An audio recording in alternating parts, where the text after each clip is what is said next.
আচ্ছা, সবাই যে বলে সবার ইচ্ছে নাকি পূরণ হয়, সবার ড্রিম নাকি পূরণ হয় এই ইউটিউব চ্যানেল করে।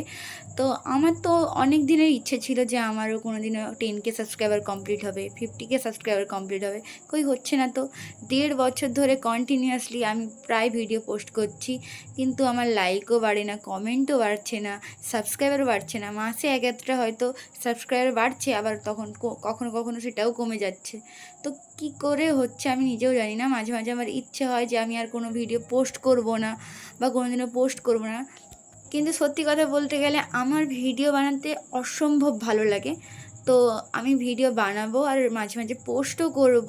তাতে আমার লাইক পড়ুক আর না পড়ুক, বা তোমরা সাপোর্ট করো বা না করো, আমার কিছু বলার নেই এই বিষয়ে। কিন্তু আমি ভিডিও পোস্ট করব। তো তোমাদের সাথে কথা বলতে বলতে আমি দীঘা জগন্নাথ মন্দিরটা তোমাদের সাথে শেয়ার করলাম, যে সন্ধ্যাবেলা লাইট জ্বলার পর কতটা দারুণ লাগে। তো তারপরে আমরা চলে গেছিলাম রাস্তা দিয়ে একটু নিউ দীঘার দিকে। তো রাস্তায় সুন্দরভাবে চারিদিকে লাইট দিয়ে সাজানো আছে, সেই জগন্নাথ মন্দির উদ্বোধনের দিন থেকে আজ অবধি। তো তোমাদের সাথে ভাবলাম একটু শেয়ার করি।